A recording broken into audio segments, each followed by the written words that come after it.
জীবনে যদি আপনি বন্ধু লাভ করতে চান তাহলে আপনাকে অনেকগুলো কাজ করতে হবে।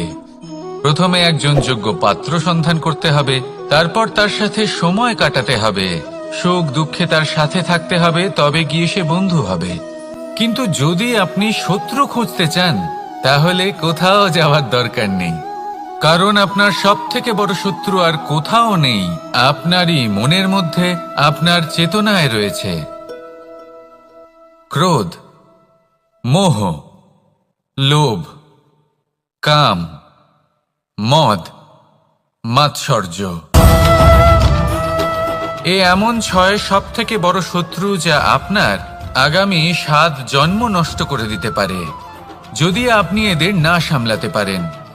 এবার এদের সাথে যদি যুদ্ধ করতে হয় তাহলে একটা মহাভারতের মতো দেখুন, যেখানে অর্জুনও আপনি আর কৃষ্ণও সেই আপনি। কারণ এই যুদ্ধ আর অন্য কারোর সাথে নয়, বরং নিজের সাথে। এগুলো অন্তর মনের যুদ্ধ, আর এটা জয় করা যেতে পারে নিয়ন্ত্রণ এবং অনবরত চেষ্টার দ্বারা। তাই এটাই করুন, এই 6 শত্রুকে পরাজিত করুন এবং আমার সাথে ভালোবেসে বলুন, রাধা রাধা। বেশিরভাগ মানুষই এই কথা জানেন যে আমাদের শরীর 5টি তত্ত্ব দ্বারা নির্মিত, যাকে আমরা পঞ্চতত্ত্ব বলি: জল, অগ্নি, বায়ু, ধরিত্রী এবং আকাশ। এবার এই কথা আমরা সকলে জানি, কিন্তু এগুলোর সাথে কিছু গুণ জড়িয়ে রয়েছে যেগুলো আমরা দেখতে পাই না। যদি এই গুণগুলি আমরা আত্মসাৎ করতে শিখে যাই তাহলে সাক্ষাৎ পরমেশ্বরের দর্শন আমরা পেতে পারি। যদি কথা বলি প্রথম তত্ত্বের, জলের কথা, জল যা প্রত্যেক জ্বলনকে শীতলতা প্রদান করে। এই জলকে দেখুন, যা শুধু প্রবাহিত হতে জানে, থামতে জানে না। জল পাথরের সাথে সংঘর্ষ করতে জানে, যার পথে অনেক বাধা আসে, কিন্তু সে প্রবাহিত হতে থাকে। নিরাকার হলো এই জল, যে কোনো পাত্রেই রাখুন না কেন তার আকার ধারণ করে নেবে। এটাই হলো এর বিশেষত্ব এবং এটাই হলো আমাদের শিক্ষা।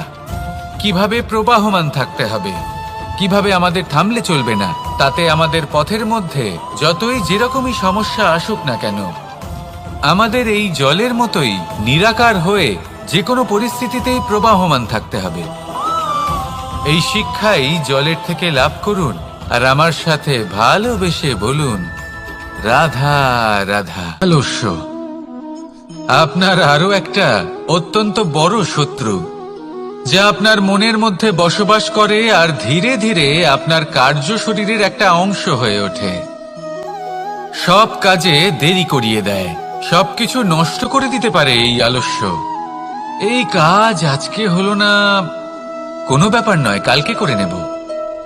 প্রকৃতি আমাদের এটা শেখায় না। ভেবে দেখুন, যদি সূর্য এটা ভাবে যে কাল উদিত হব না, কিছুদিন পরে উদয় হব, তাহলে কি হবে? সমগ্র পৃথিবীর বিনাশ হয়ে যাবে, ঠিক কিনা? দেখুন, এই আলস্য নিয়ে খুব সুন্দর একটা কথা আছে, আলস্যস্য কুত বিদ্যা। অর্থাৎ যিনি অলস হয়ে বসে থাকেন তিনি বিদ্যা লাভ করেন না, জ্ঞান লাভ করেন না, আর জ্ঞান না থাকলে তিনি ধন অর্জন করতে পারেন না। তার জীবনে সুখ স্বাচ্ছন্দ্যের অভাব থাকে, বন্ধুর অভাব থাকে। যেখানে সুখ স্বাচ্ছন্দ্য নেই, মিত্র নেই, আপনজন নেই, জ্ঞান নেই, সেখানে আনন্দ কিভাবে বাস করতে পারে? সেই জন্য কথায় আছে, যিনি কর্ম করেন তিনি এই সংসারে যে কোনো সুখ স্বাচ্ছন্দ্য ভোগ করতে পারেন। তাই কর্ম করুন, সময়কে সম্মান করুন, আর এই আলস্যের উপর বিজয় লাভ করুন। আর আমার সাথে ভালোবেসে বলুন, রাধা রাধা। পঞ্চতত্ত্বের মধ্যে দ্বিতীয় তত্ত্ব হল ধরণী, ভূমি, যাকে আমরা ধরণী মাতা বলি। এই ধরণী ধৈর্য ধারণ করে, আর এর ওপরেই আমাদের সমগ্র সংসার নির্ভরশীল। কারণ এই ভূমি সহ্য ক্ষমতা রাখে, এর সহ্য ক্ষমতা হলো অপরিসীম। সন্তান যতই আঘাত প্রদান করুক না কেন, প্রেম পূর্বক সহ্য করে আর তার বদলে অমূল্য রত্ন প্রদান করে। সন্তান যদি হাল চালায় তাহলে তার বদলে তাকে অন্ন প্রদান করে।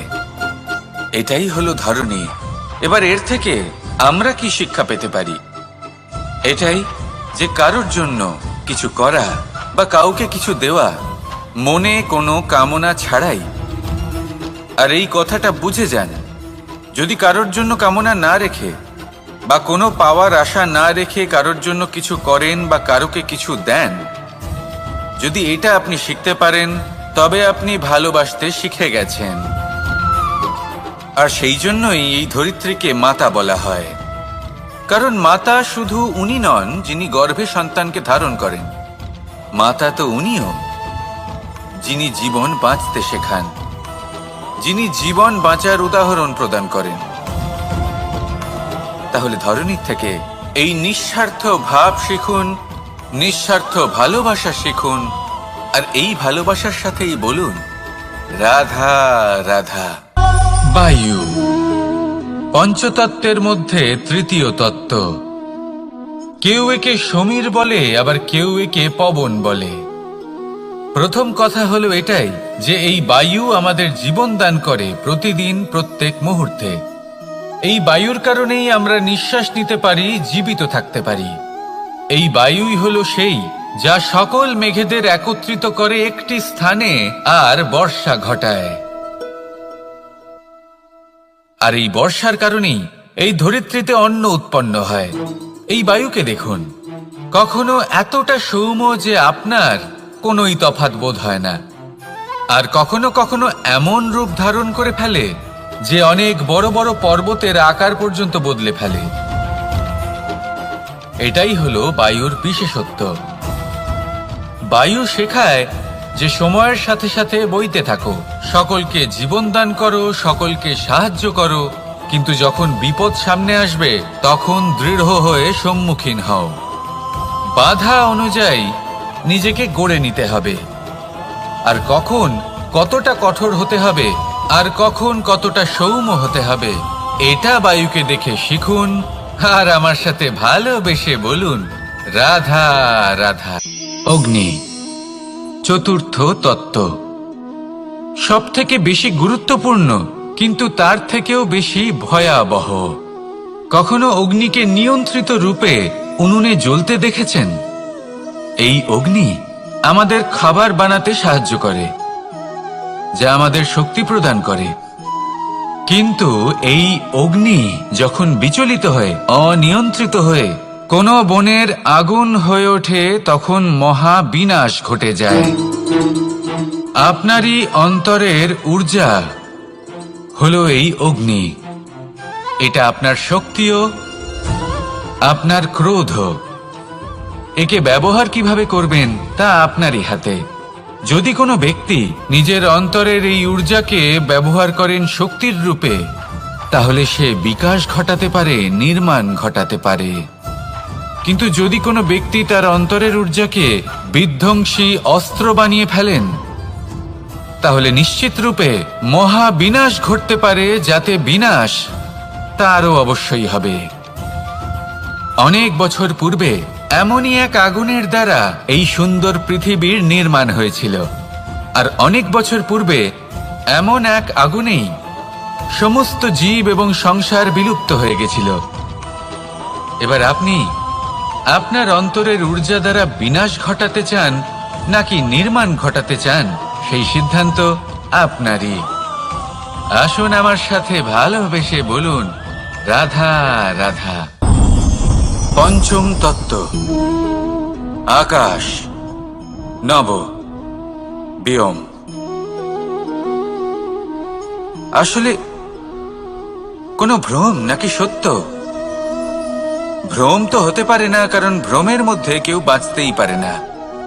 আর যদি সত্য হয় তাহলে এতটাই বিশাল যে আমাদের চোখের থেকে, আমাদের ইন্দ্রিয়ের থেকে, আমাদের মস্তিষ্কের থেকে, আমাদের চিন্তা ভাবনার থেকেও অনেক ঊর্ধ্বে, যাকে আমরা বুঝতেই পারি না। এটা যতটাই বিশাল আকার ঠিক ততটাই সরল। এই আকাশ যতই অন্ধকারাচ্ছন্ন ততটাই আলোর প্রকাশ প্রদান করে থাকে। দেখতে গেলে এ হলো জীবনের সঞ্চালক, কিন্তু যদি ক্রুদ্ধ হয়ে যায় তাহলে প্রাণ কেড়ে নিতেও দ্বিধাবোধ করে না। এই আকাশ শুধুমাত্র পৃথিবী লোক নয়, বরং এই সমগ্র ব্রহ্মাণ্ডকে, এই সমগ্র সৃষ্টিকে, এর প্রত্যেকটা তারাকে, প্রত্যেকটা গ্রহকে একটা বিশেষ স্থান প্রদান করে। এর নিজের কোনোই অস্তিত্ব নেই, কিন্তু সকলকে অস্তিত্ব প্রদান করে। এটাই হলো এই আকাশের মাহাত্ম্য। এই আকাশে হলো মাহাত্ম্যের প্রতিরূপ, যা আমাদের ভাবনা দ্বারা উৎপন্ন হয়। আপনিও আকাশের মতো এই বোধকে আপন করে নিন। আপনার জীবনও আকাশের মতন মহান এবং বিশাল হয়ে উঠবে। আর তখনই মন সুপ্রসন্ন হয়ে বলবে, রাধা রাধা। কাম, তৃতীয় পুরুষার্থ। এবার অধিকাংশ মানুষই কাম বলতে বিলাসিতা, বাসনা, লালসা মনে করে ফেলে। আসলে এমন কিছুই নয়।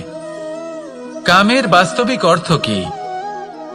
কামের বাস্তবিক অর্থ হল কামনা। প্রতিটা ব্যক্তি, প্রতিটা মানুষ, প্রতিটা জীব এই সংসারে কোনো না কোনো বিশেষ কারণে আসে। সেই কারণকে পূর্ণ করার জন্য কর্ম করাকে কাম বলে। এখন সেটা সবার জন্য ভিন্ন হতে পারে। কারোর কাছে সেটা জ্ঞান অর্জন করা হতে পারে, আবার কারোর কাছে নির্মাণ করা হতে পারে। কারোর জন্য পরিবারকে সঞ্চালন করা হতে পারে, আবার কারোর জন্য এই সংসার থেকে পাপ দূর করা হতে পারে। কিন্তু সবথেকে গুরুত্বপূর্ণ হলো যে মানুষ যেন নিজের কর্ম ঠিক করে করে, সম্পূর্ণ যত্ন নিয়ে করে। তৃতীয় পুরুষার্থ মানে এই কাম। এটার অনুচিত অর্থ নিজেকে বোঝানো মানেই সমগ্র জীবনকে অর্থহীন করে দেওয়া। তাই প্রেম দ্বারা আপনার এই সংসারে আসার কারণটাকে অনুসন্ধান করুন, আর এই প্রেমের সাথেই বলুন, রাধা রাধা। এবার এই পুরুষার্থের বিষয়ে আপনারা অবশ্যই শুনেছেন। মোক্ষ, চতুর্থ পুরুষার্থ। আপনারা কি জানেন এই মোক্ষ আসলে কি? ধর্ম, অর্থ, কামনার পালন করতে করতে মৃত্যু লাভ করা, এটাই কি মোক্ষ? না, মোক্ষ হলো সেটাই যা জন্ম এবং মৃত্যুর ঊর্ধ্বে। প্রত্যেক ব্যক্তি, প্রত্যেক জীবই সংসারে কোনো না কোনো বিশেষ প্রয়োজনে আসে। ধর্মপথে, সৎপথে অর্থ উপার্জন করা, প্রয়োজনকে পূর্ণ করার চেষ্টা করতে করতে সেই প্রয়োজনকে পূর্ণ করা তাকে মুক্তির পথে নিয়ে যায়, যা হলো মোক্ষ। যদি এই মোক্ষ লাভ না হয় তাহলে মানুষ জন্ম এবং মৃত্যুর এই চক্রে বারবার ফিরে আসবে।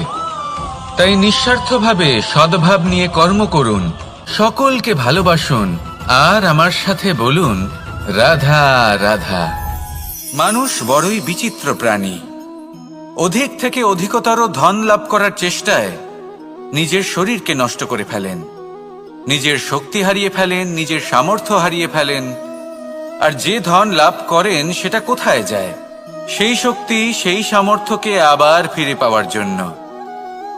আর কিছু মানুষ জীবন এমনভাবে যাপন করেন যেন তা কখনোই শেষ হবে না। কিন্তু শেষ তো সবারই হবে। আর যখনই শেষটা কাছে চলে আসে তখন মানুষ এটা বুঝতে পারেন যে সে জীবনকে উপভোগ করেননি। তার কারণটা কি? লালসা। এই লালসা জন্ম দেয় লোভকে, আর এই লোভ জন্ম দেয় আপনারই বিনাশকে।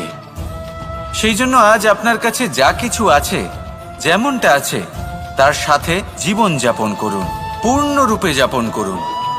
আপনার কাছে যতই ধন, শক্তি, মান থাকুক, তা সবার মধ্যে ভাগ করতে শিখুন। ভাগ করলে ভালোবাসা বাড়ে, আর এই ভালোবাসা দ্বারা জীবন আরো সুখময় হয়ে ওঠে। তাহলে আসুন আর আমার সাথে ভালোবেসে বলুন, রাধা রাধা। মন, জীবনে যখনই কোনো বস্তু বা সুখ স্বাচ্ছন্দ্য অধিক মাত্রায় আপনার কাছে চলে আসে, তখন নিজেকে শ্রেষ্ঠ মনে করার একটা প্রবণতা দেখা যায়, যা হয় আত্মবিশ্বাসে পরিণত হয়, নয়তো অহংকারে। এবার আত্মবিশ্বাস আর অহংকারের মধ্যে অনেক বড় পার্থক্য রয়েছে। আমি এটা করতে পারি, আমি ওটাও করতে পারি, এ হলো আত্মবিশ্বাস। শুধুমাত্র আমি এটা করতে পারি, শুধুমাত্র আমি ওটাও করতে পারি, আমি হলাম সর্বশ্রেষ্ঠ, এটা হলো অহংকার। এবার এই অহংকার এর ধ্বনি অনেক দূর প্রবাহিত হয়, আর এর প্রহার সর্বপ্রথম আপনাকে বিপর্যস্ত করে। এবার এই অহংকার এর বিপরীত শব্দ হলো বিনয়, অর্থাৎ নিজের ঊর্ধ্বে উঠে অন্যের বিষয় ভাবনা চিন্তা করা, সংসারের বিষয় ভাবা। এই বিনয়ী হবার চেষ্টা করুন, একের থেকে অনেক হওয়ার চেষ্টা করুন এবং একসাথে থাকার চেষ্টা করুন। নিশ্চিত রূপেই আপনি বিকাশের কারণ হবেন। মত্ততা থেকে নিজেকে দূরে রাখুন, অহংকার থেকে নিজেকে দূরে রাখুন। এই মন প্রসন্ন হয়ে বলবে, রাধা রাধা। জীবনে যখন কোনো ব্যক্তি নিজের লক্ষ্য প্রাপ্তির জন্য নিরন্তর পরিশ্রম করতে থাকেন, চেষ্টা করতে থাকেন, তখন তিনি কষ্ট অনুভব করেন, কখনো শারীরিক কষ্ট, কখনো মানসিক কষ্ট। এবার উনি এটা ভাবতে থাকেন যে আমি কি উচিত করছি নাকি অনুচিত করছি। কারণ অন্যদিকে এমন একজন ব্যক্তিও আছেন যিনি একদমই পরিশ্রম চেষ্টা করছেন না। তিনি মদিরা পান করেন, বিলাসিতায় জীবন কাটান, অলস প্রকৃতির হয়ে ওঠেন, নিদ্রাতে বিলীন হয়ে থাকেন আর ভাবেন যে তিনি সুখ লাভ করছেন। কিন্তু এরকম কেন হয়? কারণ যখন আমরা সৎ পথে থাকি, উচিত পথে চলি, লক্ষ্য প্রাপ্ত করার জন্য চেষ্টা করতে থাকি, তখন আমাদের ভেতরে থাকা নেতিবাচক শক্তি এবং পাপ এই দেহকে ত্যাগ করে দেয়। আর এই অনুভূতিটাই আমাদের দুঃখের অনুভূতি দেয়, কষ্ট দেয়। এবার সেখানে যদি আমরা কুপথে চলি, অনুচিত পথে চলতে থাকি, তাহলে আমাদের ভেতরে থাকা পুণ্য এবং ধনাত্মক শক্তি আমাদের দেহ ত্যাগ করে দেয়। আর এই অনুভূতির কারণেই আমরা সুখ অনুভব করি। কিন্তু কখনো ভাববেন যে এই সুখ বেশি সময় পর্যন্ত থাকে না। সেই জন্য সবসময় মনে রাখবেন, যদি আপনি জানেন যে এটাই আপনার লক্ষ্য, এটাই উচিত পথ, শুভ পথ, তাতে নিরন্তরভাবে এগিয়ে যেতে চেষ্টা করতে থাকুন। এই কষ্ট আপনাকে সুখের পরাকাষ্ঠায় কখন পৌঁছে দেবে তা আপনি জানতেই পারবেন না। আসুন আমার সাথে ভালোবেসে বলুন, রাধা রাধা। ঈর্ষা আমাদেরই মনে বসবাস করা আরো একটা শত্রু। তবে এই শত্রু কখনো কখনো আমাদের জন্য লাভদায়কও হতে পারে, কিন্তু যদি আমরা সতর্ক না থাকি তাহলে সেটা ততটাই ঘাতক হয়ে উঠতে পারে। যদি আপনার কোনো প্রতিদ্বন্দ্বী থেকে থাকে যে এগিয়ে চলেছে, তাকে দেখে আপনার মনে ঈর্ষা উৎপন্ন হয়, আর ঈর্ষাবশত আপনি নিরন্তর চেষ্টা করতে থাকেন, পরিশ্রম করতে থাকেন সামনে এগোনোর জন্য, তাহলে তার দ্বারা আপনার বিকাশই হবে। কিন্তু যদি আপনি নিজের বিরোধীকে শেষ করতে দেওয়ার জন্য অগ্রসর হন, তাকে বিনাশ করার জন্য অগ্রসর হন, তাহলে এই ঈর্ষা প্রথমে আপনার বিনাশ অবশ্যই করবে। একটা কথা আছে, এটা পশু প্রবৃত্তি, আপনি শুধুই নিজের বিকাশের কথা ভাববেন। তিনিই হলেন প্রকৃত মানুষ, যিনি অন্য মানুষের জন্য প্রাণও দিতে পারেন। এই ঈর্ষা যদি আপনাকে বিকাশের পথে নিয়ে যেতে পারে তাহলে খুবই ভালো। যদি আপনাকে অন্য কাউকে বিনাশ করে দেওয়ার পথে অগ্রসর করে, তাহলে তার থেকে দূরে থাকাই ভালো। যেমন ধরুন, আপনার কাছে একটা সূচ আছে, যার দ্বারা আপনি ছেঁড়া কাপড়ও সেলাই করতে পারবেন বা অন্য কারোর পাত্রে ছিদ্রও করে দিতে পারবেন। আপনি কি চাইবেন, নিজের বিকাশ নাকি অন্য কারোর বিনাশ? সিদ্ধান্ত আপনারই। আসুন আর আমার সাথে ভালোবেসে বলুন, রাধা রাধা। বিষ এবং অমৃত, এর ভিত্তিতেই সংসার চক্র চলতে থাকে। যখন সমুদ্র মন্থন হয়েছিল তখন এই দুই প্রাপ্ত হয়েছিল। প্রথমে বিষ পাওয়া গেল, তারপর অমৃত। জীবন মন্থন করলেও এগুলো লাভ করা যায়। এবার এই যে বিষ, তা হলো অমৃতের থেকে অনেক বেশি শক্তিশালী এবং সেই জন্যই অনেক বেশি ঘাতকও।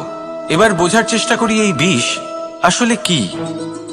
যে কোনো বস্তু বা কোনো ভাব যদি মাত্রার থেকে বেশি পরিমাণে আপনার কাছে থাকে, প্রয়োজনের থেকে বেশি আপনার কাছে থাকে, তাহলে সেটা আপনার কাছে বিষ সমান হতে পারে। তা সে ধন হোক, শক্তি হোক, সম্মান হোক, ইত্যাদি ইত্যাদি। যদি আপনার কাছে এমন কিছু থেকে থাকে যা মাত্রার থেকে বেশি পরিমাণে আপনার কাছে আছে, তাহলে তাকে ভাগ করতে শিখুন। যদি আপনি ভাগ করতে শিখে যান, তাহলে এই বিষই আপনার জন্য অমৃতে পরিণত হবে, আর তাদের কাছেও অমৃত সমান হয়ে উঠবে যাদের এই সাহায্যের প্রয়োজন। তাহলে ভাগ করে নিতে শিখুন আর আমার সাথে ভালোবেসে বলুন, রাধা রাধা। কোনো বাড়িতে, কোনো পরিবারে যখন কারোর জন্ম হয়, তখন তা কত সুখের মুহূর্ত হয়। সেই ছোট্ট সন্তান যখন কিছুটা বড় হয়, সে হাঁটার চেষ্টা করে, আর সেই প্রক্রিয়াতেও খুব বড় একটা শিক্ষা লুকিয়ে রয়েছে, ঠেলে দেওয়া। যখন আপনি হাঁটতে চান, সামনে এগোতে চান, তখন আপনি কি করেন? নিজের পায়ের তলার যে মাটি, তাকে আপনি পেছনে ঠেলে দেন। ব্যাস, এই একই জিনিস তো জীবনেও শিখতে হবে। এবার যদি আপনি জ্ঞানের পথে অগ্রসর হতে চান, তাহলে অজ্ঞানতাকে পেছনে সরিয়ে দিতে হবে। যদি আপনি প্রকাশের দিকে এগোতে চান, তাহলে অন্ধকারকে পেছনে সরিয়ে দিতে হবে। যদি আপনি ভবিষ্যতে সফল হতে চান, তাহলে অতীতের যে অসফলতাগুলিকে পেছনে সরিয়ে দিতে হবে। যে জল বইতে বইতে থেমে যায়, তাকে আমরা নালা বলে থাকি। তার থেকে দুর্গন্ধ বের হয়। কিন্তু যে জল বইতেই থাকে, তাকেই আমরা পবিত্র জল বলি। তাহলে আপনিও কর্ম করতে থাকুন, কখনো থামবেন না। আর আমার সাথে ভালোবেসে বলুন, রাধা রাধা। যোগাসন। যোগাসনে আসন অত্যন্ত গুরুত্বপূর্ণ। এবার আমি বলবো সবথেকে শ্রেষ্ঠ আসন কোনটি। আশ্বাস। নিজেকে আশ্বস্ত করতে থাকুন যে আমি আছি, সব ঠিক হবে, যা হচ্ছে ভালোর জন্য হচ্ছে। এই আশ্বাস আপনাকে জীবনে এমন ধনাত্মক বিশ্বাস দেবে যে আপনি বড় বড় সমস্যার সমাধান করতে পারবেন। এবার যদি কথা বলি সবথেকে কঠিন সময়ের, তাহলে সেটা হলো বিচ্ছেদের। যা মা সীতাকে সহ্য করতে হয়েছে শ্রীরামের জন্য, রাধা কৃষ্ণকেও সহ্য করতে হয়েছে। যে ব্যক্তি বিচ্ছেদের সময় সঠিক পথে চলে এসেছে, সে জীবনে অনেক শ্রেষ্ঠ স্থানে অবশ্যই পৌঁছতে পারবে। এবার যদি কথা বলি সবথেকে জরুরি এবং গুরুত্বপূর্ণ সময়ের, তাহলে সেটা হলো সংযোগ। সকলকে সাহায্য করতে থাকুন। আপনি অন্যদের সাহায্য করে তাদের যত আনন্দ দিতে পারবেন, ততটাই আনন্দ আপনারও জীবনে অবশ্যই আসবে। আসুন আর আমার সাথে ভালোবেসে বলুন, রাধা রাধা। কামবোধ। এটাই আপনার অন্তরের প্রথম শত্রু। বেশিরভাগ মানুষই কামবোধ বলতে লালসা বোঝেন, কিন্তু এটা সম্পূর্ণ সত্য নয়। কামের আসল অর্থ হলো কামনা। এটা খুবই সহজ ব্যাপার। মনুষ্য শরীর থাকলে, মানুষের মন থাকলে, এই কামনা অবশ্যই থাকবে। এবার এটাই দেখতে হবে যে এই কামনা নেতিবাচক কামনা নাকি ইতিবাচক কামনা। অন্য কারোর জিনিসে নজর দেওয়া, অন্য কোনো মানুষের উপর নজর দেওয়া, কোনো অনুচিত বস্তুর দিকে নজর দেওয়া, এই নেতিবাচক কামনা। আর এই দুষ্কামনা মানুষকে দিয়ে অপকর্ম করাবেই করাবে। তাই মনে রাখবেন, যে ব্যক্তি নিজের কামনাকে নিয়ন্ত্রণে রাখতে পারেন, তিনি সঠিক পথেও থাকেন, সঠিক লক্ষ্যে পৌঁছতেও পারেন। যিনি কামনা নিয়ন্ত্রণে রাখতে পারেন না, তিনি তার পথও হারিয়ে ফেলেন এবং লক্ষ্যচ্যুতও হন। তাই মনে রাখবেন, নিজের কামনাগুলিকে নিয়ন্ত্রণে রাখুন। কাম নামক এই শত্রুর ওপর বিজয় লাভ করুন। আর আমার সাথে ভালোবেসে বলুন, রাধা রাধা। ক্রোধ। আপনার অন্তরের আরো একটা শত্রু। এই ক্রোধ আসলে কি? আপনার মনের এক ভাবনা, যা আপনার মনেই উৎপন্ন হয়। এই মন আত্মার সাথে যুক্ত থাকে। এখন একটা ভাবনা যা আত্মার সাথে যুক্ত থাকে, তাকে অনুচিত কেন বলা হয়, সেটা বোঝার চেষ্টা করুন। ক্রোধ কখনো কখনো জরুরি হয়, বিশেষ রূপে তখন যখন আপনি সঠিক পক্ষে দাঁড়িয়ে রয়েছেন এবং সামনের ব্যক্তি অধর্মের পক্ষে রয়েছেন আর বিনম্রভাবে মানছেন না। যেমন শ্রীরাম ক্রুদ্ধ হয়েছিলেন সাগরের ওপর, ওটা উচিত ছিল, আর তা ততক্ষণই উচিত যতক্ষণ আপনি ক্রোধকে নিয়ন্ত্রণ করছেন। যদি ক্রোধ আপনাকে নিয়ন্ত্রণ করতে শুরু করে তাহলে পরিস্থিতি এমনও হতে পারে, ধরুন একজন ব্যক্তির প্রতি ক্রোধের কারণে আপনি তার ক্ষতি করতে চান।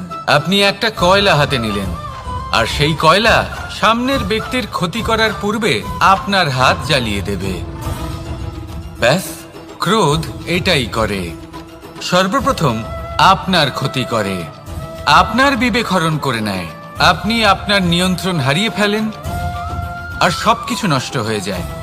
বেশিরভাগ মানুষ ক্রোধে এমন সিদ্ধান্ত নেন যে সেটা তাদেরই বিনাশের কারণ হয়ে দাঁড়ায়। আর কিছু মানুষ বলেন যে আমাদের জীবনে এত যন্ত্রণা আছে, এত সংকট আছে যে ক্রোধ উৎপন্ন হবেই।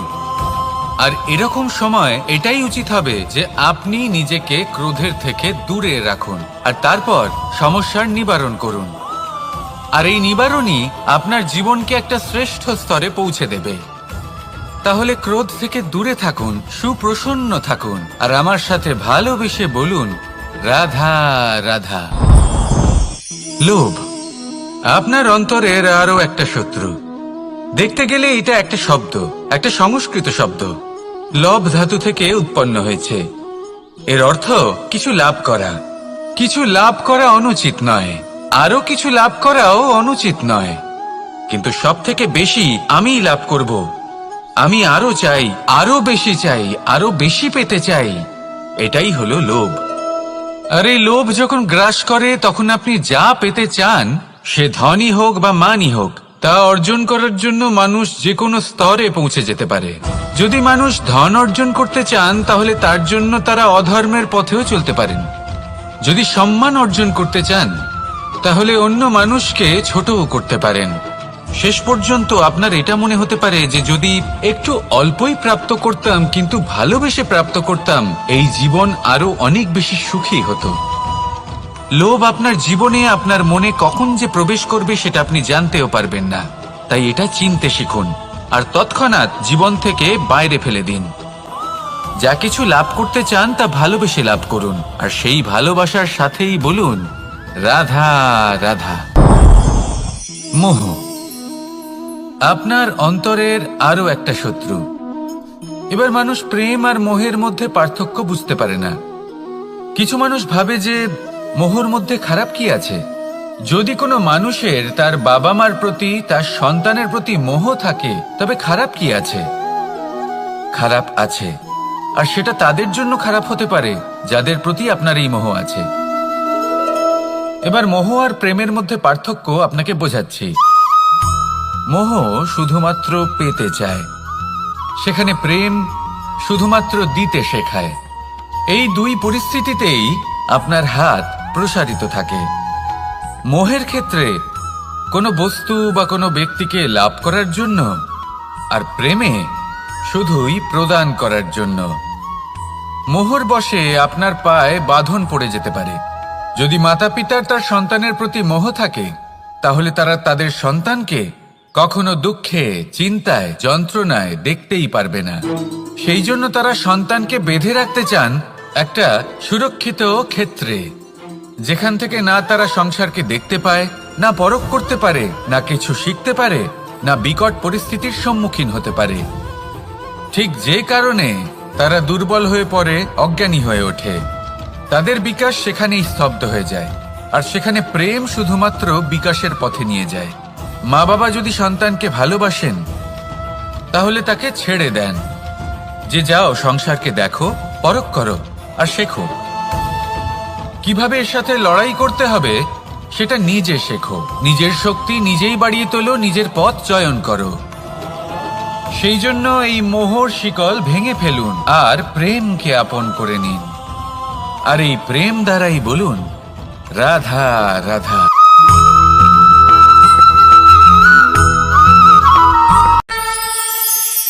একবার একটা শেয়াল বনে বিচরণ করছিল। ও একটা ছোট্ট শাবক দেখতে পেল। ও ভাবলো আজ একেই আমি খাবার হিসেবে গ্রহণ করব। আশেপাশে দেখলো কেউ দেখছে না তো, কেউ ছিল না, আর সেই শাবকের ওপর আক্রমণ করলো। যা হলো একটা ঘোর অপরাধ। বনের নিয়ম অনুসারে আপনি কখনোই শাবকের উপর আক্রমণ করতে পারেন না। তারপর এই খবরটা যখন রাজা সিংহ জানতে পারলেন, সভার আয়োজন করলেন। কিন্তু সেখানে শেয়াল বলল, আমি তো এরকম কিছু করিনি। কিন্তু যদি আপনি এরকম বলেন, কোনো প্রমাণ দিন, এর কোনো সাক্ষী আছে? তখন রাজা সিংহ পেঁচাকে ডেকে পাঠালেন, যে সেই মুহূর্তে বৃক্ষের শাখার ওপর বসেছিল। সে সব কিছু দেখেছিল। পেঁচা সব সত্যি কথা বলল, আর শেয়ালকে মৃত্যুদণ্ড দেয়া হলো। এবার এই কাহিনী আমি আপনাকে কেন শোনালাম? কারণ মানুষও কখনো কখনো এরকম কর্ম করেন যা শিয়াল করেছে। এটা ভাবেন কেউ দেখছে না, যখন আমি অনুচিত কর্ম করতেই পারি। কিন্তু না, আপনি যাই করুন না কেন, কেউ না কেউ অবশ্যই তা দেখছে। কোনো ব্যক্তি না হলেও কোনো প্রাণী, না হলে কোনো যক্ষ বা দেব বা প্রেত। যদি এনারা কেউ না দেখেন, তাহলে ধরিত্রী মাতা দেখেন, যেখানে দাঁড়িয়ে আপনি সেই কর্ম করছেন, তাই না? তাই একটা কথা সবসময় মনে রাখবেন, কে দেখছেন কে দেখছেন না সেই বিষয়ে ভাবা ছেড়ে দিন। এটা খুব সহজ কথা। আপনি যদি উচিত কর্ম করেন, উচিত ফল পাবেন। যদি অনুচিত কর্ম করেন, তাহলে আপনি অনুচিত ফল অবশ্যই পাবেন। সেই জন্য উচিত পথে চলতে থাকুন, উচিত কর্ম করতে থাকুন, আর আমার সাথে ভালোবেসে বলুন, রাধা রাধা। জীবনে যদি আপনি বন্ধু লাভ করতে চান, তাহলে আপনাকে অনেকগুলো কাজ করতে হবে। প্রথমে একজন যোগ্য পাত্র সন্ধান করতে হবে, তারপর তার সাথে সময় কাটাতে হবে, সুখ দুঃখে তার সাথে থাকতে হবে, তবে গিয়ে সে বন্ধু হবে। কিন্তু যদি আপনি শত্রু খুঁজতে চান, তাহলে কোথাও যাওয়ার দরকার নেই। কারণ আপনার সব থেকে বড় শত্রু আর কোথাও নেই, আপনারই মনের মধ্যে, আপনার চেতনায় রয়েছে। ক্রোধ, মোহ, লোভ, কাম, মদ, মাৎসর্য। এ এমন 6 সব থেকে বড় শত্রু যা আপনার আগামী 7 জন্ম নষ্ট করে দিতে পারে, যদি আপনি এদের না সামলাতে পারেন। এবার এদের সাথে যদি যুদ্ধ করতে হয়, তাহলে একটা মহাভারতের মতো দেখুন, যেখানে অর্জুনও আপনি আর কৃষ্ণও সেই আপনি। কারণ এই যুদ্ধ আর অন্য কারোর সাথে নয়, বরং নিজের সাথে। এগুলো অন্তর মনের যুদ্ধ, আর এটা জয় করা যেতে পারে নিয়ন্ত্রণ এবং অনবরত চেষ্টার দ্বারা। তাই এটাই করুন, এই 6 শত্রুকে পরাজিত করুন এবং আমার সাথে ভালোবেসে বলুন, রাধা রাধা। বেশিরভাগ মানুষই এই কথা জানেন যে আমাদের শরীর 5টি তত্ত্ব দ্বারা নির্মিত, যাকে আমরা পঞ্চতত্ত্ব বলি: জল, অগ্নি, বায়ু, ধরিত্রী এবং আকাশ। এবার এই কথা আমরা সকলে জানি, কিন্তু এগুলোর সাথে কিছু গুণ জড়িয়ে রয়েছে যেগুলো আমরা দেখতে পাই না। যদি এই গুণগুলি আমরা আত্মসাৎ করতে শিখে যাই, তাহলে সাক্ষাৎ পরমেশ্বরের দর্শন আমরা পেতে পারি। যদি কথা বলি প্রথম তত্ত্বের, জলের কথা, জল যা প্রত্যেক জ্বলনকে শীতলতা প্রদান করে। এই জলকে দেখুন, যা শুধু প্রবাহিত হতে জানে, থামতে জানে না। জল পাথরের সাথে সংঘর্ষ করতে জানে, যার পথে অনেক বাধা আসে, কিন্তু সে প্রবাহিত হতে থাকে।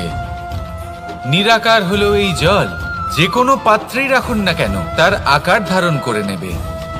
এটাই হলো এর বিশেষত্ব, এবং এটাই হলো আমাদের শিক্ষা। কিভাবে প্রবাহমান থাকতে হবে, কিভাবে আমাদের থামলে চলবে না, তাতে আমাদের পথের মধ্যে যতই যেরকমই সমস্যা আসুক না কেন, আমাদের এই জলের মতোই নিরাকার হয়ে যে কোনো পরিস্থিতিতেই প্রবাহমান থাকতে হবে।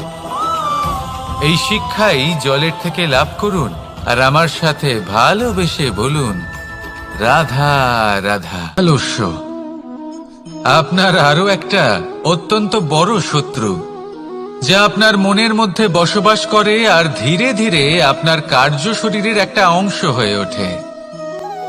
সব কাজে দেরি করিয়ে দেয়, সবকিছু নষ্ট করে দিতে পারে এই আলস্য। এই কাজ আজকে হলো না, কোনো ব্যাপার নয়, কালকে করে নেব। প্রকৃতি আমাদের এটা শেখায় না। ভেবে দেখুন, যদি সূর্য এটা ভাবে যে কাল উদিত হব না, কিছুদিন পরে উদয় হব, তাহলে কি হবে? সমগ্র পৃথিবীর বিনাশ হয়ে যাবে, ঠিক কিনা? দেখুন, এই আলস্য নিয়ে খুব সুন্দর একটা কথা আছে, আলস্যস্য কুত বিদ্যা। অর্থাৎ যিনি অলস হয়ে বসে থাকেন তিনি বিদ্যা লাভ করেন না, জ্ঞান লাভ করেন না, আর জ্ঞান না থাকলে তিনি ধন অর্জন করতে পারেন না। তার জীবনে সুখ স্বাচ্ছন্দ্যের অভাব থাকে, বন্ধুর অভাব থাকে। যেখানে সুখ স্বাচ্ছন্দ্য নেই, মিত্র নেই, আপনজন নেই, জ্ঞান নেই, সেখানে আনন্দ কিভাবে বাস করতে পারে? সেই জন্য কথায় আছে, যিনি কর্ম করেন তিনি এই সংসারে যে কোনো সুখ স্বাচ্ছন্দ্য ভোগ করতে পারেন। তাই কর্ম করুন, সময়কে সম্মান করুন, আর এই আলস্যের উপর বিজয় লাভ করুন। আর আমার সাথে ভালোবেসে বলুন, রাধা রাধা। পঞ্চতত্ত্বের মধ্যে দ্বিতীয় তত্ত্ব হল ধরণী, ভূমি, যাকে আমরা ধরণী মাতা বলি। এই ধরণী ধৈর্য ধারণ করে, আর এর ওপরেই আমাদের সমগ্র সংসার নির্ভরশীল। কারণ এই ভূমি সহ্য ক্ষমতা রাখে, এর সহ্য ক্ষমতা হলো অপরিসীম। সন্তান যতই আঘাত প্রদান করুক না কেন, প্রেম পূর্বক সহ্য করে, আর তার বদলে অমূল্য রত্ন প্রদান করে। সন্তান যদি হাল চালায়, তাহলে তার বদলে তাকে অন্ন প্রদান করে। এটাই হলো ধরণী। এবার এর থেকে আমরা কি শিক্ষা পেতে পারি? এটাই যে কারোর জন্য কিছু করা বা কাউকে কিছু দেওয়া মনে কোনো কামনা ছাড়াই। আর এই কথাটা বুঝে যান, যদি কারোর জন্য কামনা না রেখে বা কোনো পাওয়ার আশা না রেখে কারোর জন্য কিছু করেন বা কারোকে কিছু দেন, যদি এটা আপনি শিখতে পারেন, তবে আপনি ভালোবাসতে শিখে গেছেন। আর সেই জন্যই এই ধরিত্রীকে মাতা বলা হয়। কারণ মাতা শুধু উনি নন যিনি গর্ভে সন্তানকে ধারণ করেন, মাতা তো উনিও যিনি জীবন বাঁচতে শেখান, যিনি জীবন বাঁচার উদাহরণ প্রদান করেন। তাহলে ধরণীর থেকে এই নিঃস্বার্থ ভাব শিখুন, নিঃস্বার্থ ভালোবাসা শিখুন, আর এই ভালোবাসার সাথেই বলুন, রাধা রাধা। বায়ু পঞ্চতত্ত্বের মধ্যে তৃতীয় তত্ত্ব। কেউ একে সমীর বলে, আবার কেউ একে পবন বলে। প্রথম কথা হলো এটাই যে এই বায়ু আমাদের জীবন দান করে প্রতিদিন, প্রত্যেক মুহূর্তে। এই বায়ুর কারণেই আমরা নিঃশ্বাস নিতে পারি, জীবিত থাকতে পারি। এই বায়ুই হলো সেই যা সকল মেঘেদের একত্রিত করে একটি স্থানে আর বর্ষা ঘটায়। আর এই বর্ষার কারণেই এই ধরিত্রীতে অন্ন উৎপন্ন হয়। এই বায়ুকে দেখুন, কখনো এতটা সৌম্য যে আপনার কোনোই তফাৎ বোধ হয় না, আর কখনো কখনো এমন রূপ ধারণ করে ফেলে যে অনেক বড় বড় পর্বতের আকার পর্যন্ত বদলে ফেলে। এটাই হলো বায়ুর বিশেষত্ব। বায়ু শেখায় যে সময়ের সাথে সাথে বইতে থাকো, সকলকে জীবন দান করো, সকলকে সাহায্য করো, কিন্তু যখন বিপদ সামনে আসবে তখন দৃঢ় হয়ে সম্মুখীন হও। বাধা অনুযায়ী নিজেকে গড়ে নিতে হবে, আর কখন কতটা কঠোর হতে হবে আর কখন কতটা সৌম্য হতে হবে, এটা বায়ুকে দেখে শিখুন।